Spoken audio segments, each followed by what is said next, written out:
thème, c'est évidemment la prévention de la perte d'autonomie, la lutte contre l'isolement et le lien social, naturellement. Je vais sans plus tarder donner la parole à la CNAV, qui a été à l'origine de très nombreux projets, de nombreuses innovations, dont la nôtre, qui a été vraiment une impulsion importante. Je pense qu'on n'imagine pas, quand on est à l'extérieur de la CNAV, combien la CNAV peut être ultra moderne par ses initiatives innovantes.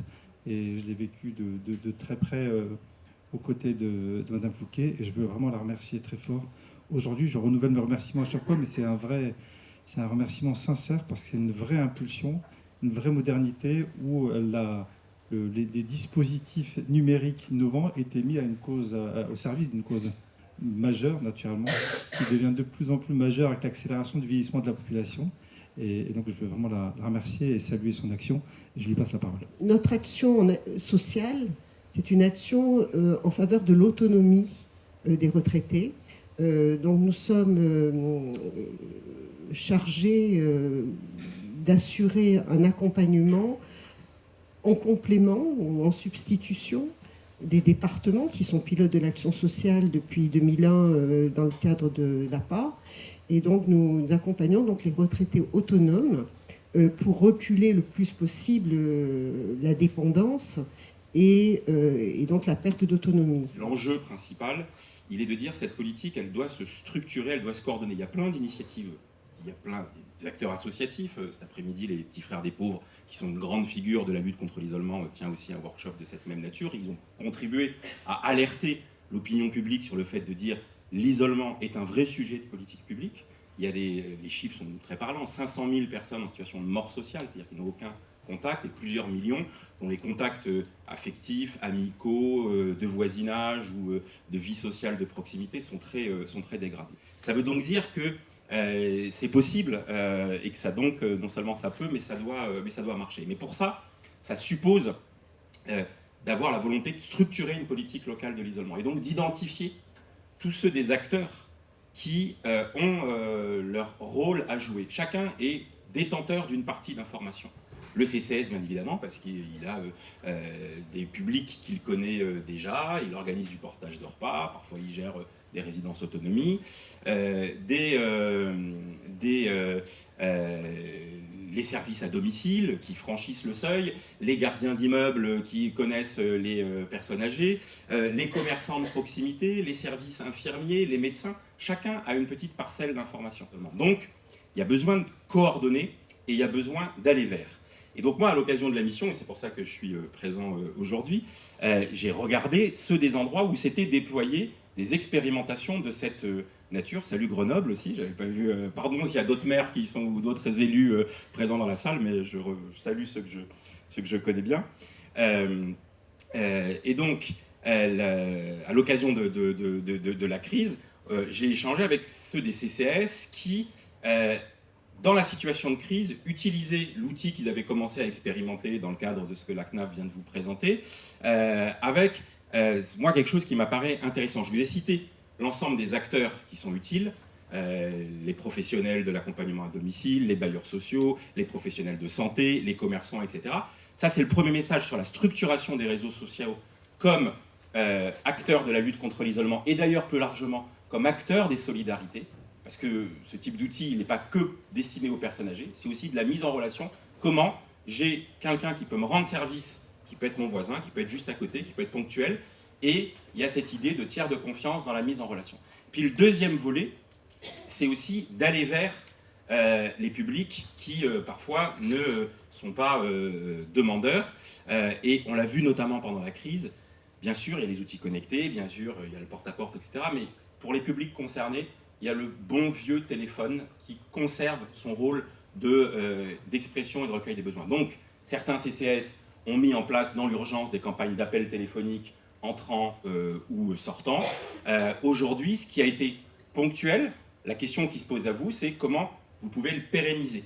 Comment vous avez cette porte d'entrée, soit en allant vers les personnes avec des gens qui disent « je veux bien être appelé régulièrement », ce que vous faites dans les opérations canicules dans ce moment spécifique, peut se poser la question de savoir comment vous le mettez en place en routine. Et donc là, pour faire simple, soit vous décidez de l'internaliser, de faire un service, soit vous pouvez aussi recourir à des associations qui le mettent en place, soit recourir à des professionnels qui peuvent construire une offre globale qui est « je suis prestataire du CCAS et je vais passer ces appels téléphoniques ». Et à ce moment-là, quand j'ai des situations qui méritent d'être signalées, je les transmets à ce lieu de coordination de la lutte contre l'isolement que la commune doit mettre en place. Et puis naturellement, ça peut s'enrichir par des dispositifs de téléalarme, de vigilance, etc. Bref, c'est le moment où vous avez à construire des outils nouveaux à destination d'une population qui ne s'y attend pas forcément, mais qui en réalité va être très demandeuse de ce rôle affirmé de la municipalité comme coordonnateur des politiques à destination des personnes âgées, notamment de lutte contre l'isolement. Voilà le cadre global. Évidemment, l'outil Solidarité s'interface sur le réseau social. Par exemple, depuis l'outil, on peut dire je cherche dans le quartier Montorgueil à Grenoble un voisin parce que j'ai une personne âgée isolée là-bas, et on va tout de suite avoir des réponses des voisins les plus proches qui vont pouvoir aller apporter cette dimension lien social, ces services, ces menus services pratiques. C'est une visite de convivialité, une aide aux courses, c'est une aide administrative, un accompagnement, etc., etc. Et c'est ça qui va venir changer la vie de ces personnes seules, naturellement, chez elles. Donc le réseau Ensemble, c'est le réseau des voisins, tout le monde s'inscrit, c'est gratuit. Solidarité, c'est l'application métier pour le CCAS. Et Solidarnik, c'est le service global. Je vais m'arrêter 2 secondes. C'est qu'on a bien vu combien certains CCAS arrivaient à avoir les moyens d'avoir des opérateurs téléphoniques, notamment pour faire remonter ses besoins, faire exprimer ses besoins des personnes âgées. Le meilleur média, évidemment, c'est au téléphone. Ces personnes âgées ne sont pas derrière l'ordinateur, évidemment. Et donc, ces appels entrants et sortants, peu de CCAS, c'est en tout cas l'expérience qu'on en a eue, avaient les moyens vraiment de les structurer et de les avoir. Et évidemment, celles qui les avaient, très vite, elles recueillaient les besoins, elles les mettaient dans l'outil Solidarité, le voisin se mobilisait, elles faisaient la mise en relation après validation. Et celles qui ne les avaient pas, elles pouvaient regarder l'outil. Ils ne faisaient pas papa-maman, tout ça, naturellement. Donc, il faut un minimum de structure et d'organisation. Mais on s'est rendu compte que pour les collectivités qui l'ont abandonné, il y a des collectivités qui l'ont abandonné parce qu'elles n'avaient pas ces ressources, cette structuration, ce processus minimum qui est celui de recueillir le besoin et de le mettre. Ça paraît être simple, je vais le dire en une phrase, mais vous ne pouvez pas savoir comme c'est compliqué et c'est un défaut de moyens des CCAS, malheureusement. D'où Solidarnik. Solidarnik, c'est le service global. Vous ne voulez pas l'opérer vous-même, l'entreprise l'opère pour vous. C'est le dernier service qu'on a créé maintenant 10 mois. On l'a annoncé dans le cadre de l'Union nationale CS, la précédente, et dans le cadre du réseau francophone Villa Mizzene. Je salue son directeur général, Pierre-Olivier Lefebvre, ici présent. Et c'est là qu'on l'a annoncé auprès d'une centaine de territoires. On peut avancer. Rapidement, ce qu'a montré les pilotes CNAV, les 2 pilotes, 80% des besoins étaient servis grâce à la relation de voisins dans les 10 territoires pendant 2 ans, 96% auprès des acteurs de l'habitat. Il y avait évidemment en plus là, à droite, la dimension, le fait qu'on habite le même immeuble qui ajoute une confiance importante et qui évidemment donne une amplification encore plus grande. On passe sur nos références, acteurs d'habitat, territoire et autres. Voilà, j'insiste un petit peu plus sur maintenant Solidarnik et je terminerai par la solution qui combine l'isolement et la téléassistance et le lien social. Donc comment ça marche? Le service global Solidarnik, évidemment, encore une fois, j'insiste, les collectivités peuvent le faire elles-mêmes, vraiment. Il y a des collectivités qui marchent, Pau et toutes ces villes, Metz, etc., elles le font elles-mêmes. Encore une fois, là, il y a la possibilité juste de l'externaliser. Évidemment, ça va revenir beaucoup moins cher parce que nous, on mutualise les coûts. Ça va revenir 2,8 fois moins cher. Parce qu'évidemment, quand on recrute des opérateurs des ressources, on les recrute et là où nous mutualisons. Voilà le circuit. Je vais le commenter très rapidement parce que c'est simple. Vous voyez à gauche les personnes âgées, les opérateurs qui passent et reçoivent des appels. Elles consignent le besoin de lien social dans l'outil Solidarité. Et l'outil Solidarité, automatiquement, va aller directement sur le réseau Ensemble, chercher le voisin le plus proche, le valider, une validation, il y a une signature de charte qu'on avait définie évidemment avec la CNAV, et cette charte est signée par le voisin, ça permet de le certifier, et ensuite il y a l'appel à 3 pour faire le lien entre la personne aidée et puis le voisin aidant, et après non seulement on remercie le voisin, naturellement, mais on vérifie de part et d'autre que tout s'est bien passé.